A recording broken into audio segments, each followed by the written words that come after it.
Well, the recent murder of a nursing student in Athens, Georgia, provides a stark reminder of the consequences of the Biden administration's border crisis that they created, as well as the unintended consequences brought by the sanctuary city policies of the left. We've also seen how such policies overrun local hospitals and other government services. But often left unmentioned is how the ongoing border crisis undermines our nation's education system. What consequences do federal immigration policies bring to our local schools? Joining me now to discuss this and much, much, much more is Meg Kilgannon, Senior Fellow for Education Studies at the Family Research Council. She served in the Department of Education during the Trump administration. Meg, welcome back to the program. Thanks for having me, Tony. Okay, let's talk about the strain that this unregulated, open border and the immigrants coming across this country across the border illegally into the country places on local schools. Well, it gives them a population of students who have a lot of needs, right? And this is a strain on the budget to start with. So let me stop you right there and ask a question. We touched on this earlier in the week with one of our guests, but the schools have to accept them? They must. So there's no option. Even if they're here illegally, they have access to the schools? Yes, indeed, they do. And, we can debate whether that's a good idea or not, but Americans are very generous, and it's hard for us to turn down a student at the schoolhouse door if they present themselves to learn, right, essentially. So what happens when they're coming across the border, and I don't know what percentage, but I'm certain it's high, do not speak English? Yes, then they need special needs services, right? And the strain that this causes is that a lot of times these students settle in high poverty areas, right? And the schools there are already underfunded or certainly not prepared to deliver the additional services that these children will require to get them to be literate in English. A lot of them come here and regardless of their age, they're illiterate in their native language. They're oftentimes innumerate, they can't do math. And so a lot of remediation is required for these kids. And if we're going to teach them, it's a huge expense for the school system. And again, they're settling in places where the school system is already not well funded. So what does that mean to the students that are already there? Well, then the students who are already there will get less, right? It will impact those kids. And it affects wealthy areas too because of the drug crisis. In Loudoun County recently, we've had this big controversy neighboring to me over whether or not the school is notifying parents when children overdose at school. Okay, there are several cases of children who have overdosed at school and they don't notify the parents that this has happened. So you can't address this with your kids during this traumatic event if you don't know that it's happened. But the reason that kids are ODing at school is because, for one thing, there's poor control over the environment by the people who are running the schools, but there's an increase in drugs coming across the border, right? There's more availability of these drugs. And it's causing all kinds of pressures to be put on many, many areas of our society. And of course, it's happening to our school system as well. And so these schools are just expected to absorb the cost of the Biden administration's immigration policy? This is what I would say is an unfunded mandate, right? We used to talk about those in the 90s. Yeah, it's been a while since I've heard that, yeah.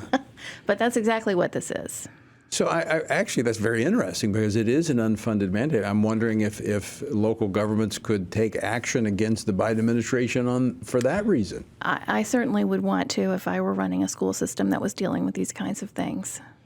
So I mean, our schools have already been seeing in the last 2 decades a decline in test scores. Yes. I mean, this obviously is not helping. Right. And another thing, for our families out there who are homeschoolers, a lot of times people homeschool for a lot of reasons, but they're comforted by the thought that I'm homeschooling my child, so if I pull my child out, the money that would go for my kid won't go to the school system from the federal government. Well, they're replacing your money with the money that they get from the federal government because of the immigrant students who are now in the school. Right? But the amount of money that comes from the federal government to local education is less than 10%. Yes, a lot of times. And it's a per student rate, right? They're not accounting for all these additional needs that this particular population of students has. Especially if you have to have, I mean, that's been one of the long-running issues is special needs cost so much more, and the federal government's element of the overall budget's so small. But so if you're getting an influx of students who need, remedial language, mathematics, and you're only getting at best 10% from the federal government, the local government is having to absorb that. They absolutely will. There are lots of school systems who have never needed like an English as a second language teacher, for example. They need language specialists. They need special, some of these kids have other learning needs. Can states say we're not going to do this? I suppose they could try to tell the Biden administration that they don't want any more illegal immigrants in their community. But here's the reality. What are you going to do? I mean, but look, I, as a former state legislator, I remember dealing with this a lot. Is that you have different school districts, and people have to live in that district in order to go to that school. Right. I mean, and so you'd have people that would, they want to go to a better school district. They're a little bit safer, so they would drive their kids to grandma's house and every morning, and they would come pick them up. So I mean, we're making our own citizens have to live within the boundaries and the rules, but then someone who's not even a citizen of this country can come in and go wherever they want, and we have to pay for it? Correct. And they don't have to prove how old they are. I mean, in high school, sometimes you will have young men who are in high school with 14, 15, 16, 17, 18-year-old young women and young men. I mean, there are so many rules that they do not have to follow, that regular American citizens have to follow. So I would just think at some point a state's got to draw the line and say, we're not doing it. I mean, it is absolutely out of control. Yes. All right. Speaking of, having to be a certain age and being able to bend the rules, I want to jump to a totally different issue. And this was a report that was in the Daily Signal, recent report about a women's prison in Wisconsin, where a female prisoner, and this is not, we're finding out this is not an anomaly, right? This is happening more often, but a female prisoner to share a cell and a bunk bed with a man who identifies as transgender. Tell us about it.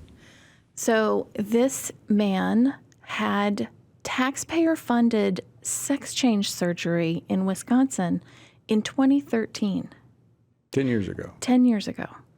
And he is now assigned to a women's prison, and he's sharing a cell with a female prisoner. All right, so what is this man in jail for? He is in jail for having raped his daughter, and and his son witnessed this at times.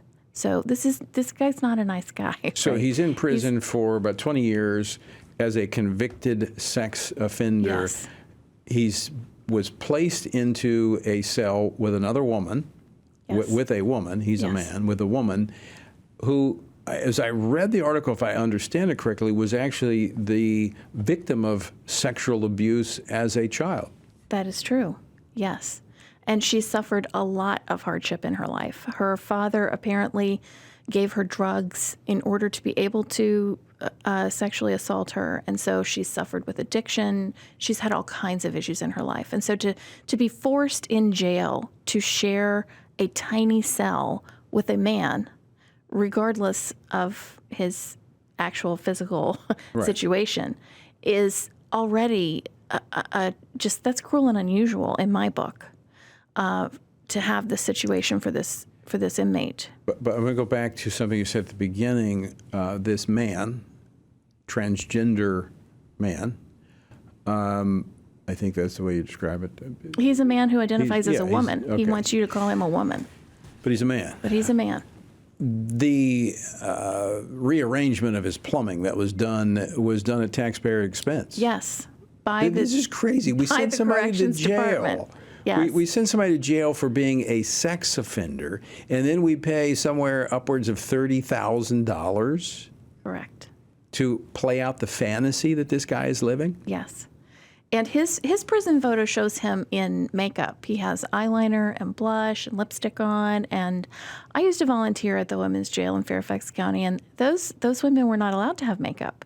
They were not allowed to take hormonal birth control, for example. Like, there are a lot of things that the women don't get that they will give the men in service of their gender-affirming care needs, their medical need to present as a woman. This is outrageous. This is being done at taxpayer expense. Now, I'd like to say, this is just an anomaly, that the authorities in Wisconsin are just crazy, but it's not. No, and there are, this is ridiculous because he's had this surgery and the state taxpayers have paid for it, right? But how about the ridiculousness of, in New Jersey, you had women who were pregnant because a man who identified as a woman and just said he was a woman was housed in the female jail. I mean, that's ridiculous on its face. This happens in California, in Washington State.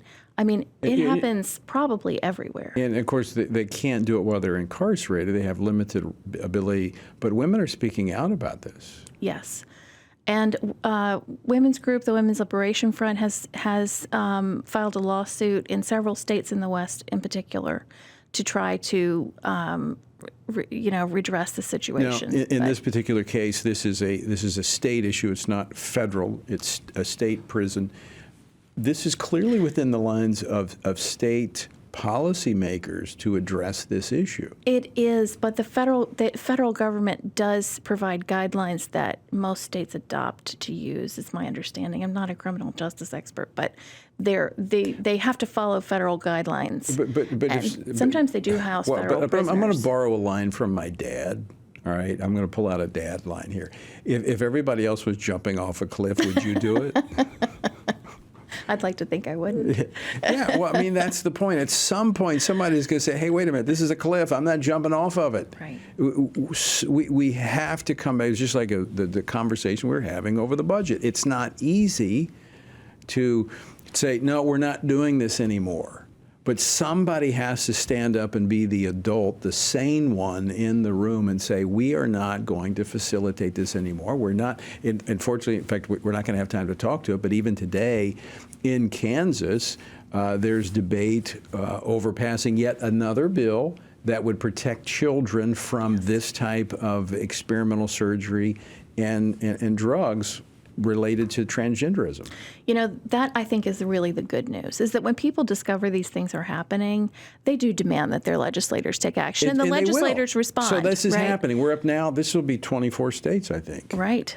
In fact, earlier this week, the courts in Indiana allowed that SAFE Act to go into effect. Right, which is a really good development. That means that they think that they won't be overturning it. Right. So the good news here, to put an exclamation point on what you just said, Meg, is that when people do get involved, when they say enough is enough, the legislators are responding. So I just think, yes, we saw movement on women's sports. Now we see it on children no longer being subjected to this experimental surgeries and drugs. But you know what? We just need to draw a bold line and say, enough of this insanity. We're not doing this anymore. Absolutely. Do things like sign the border petition. Yeah. That matters. These actions matter. Call your local representatives. Call everybody and tell them what you think about how things are going. All right, Meg Kilgannon, always great to see you. Thank you. Good to see you.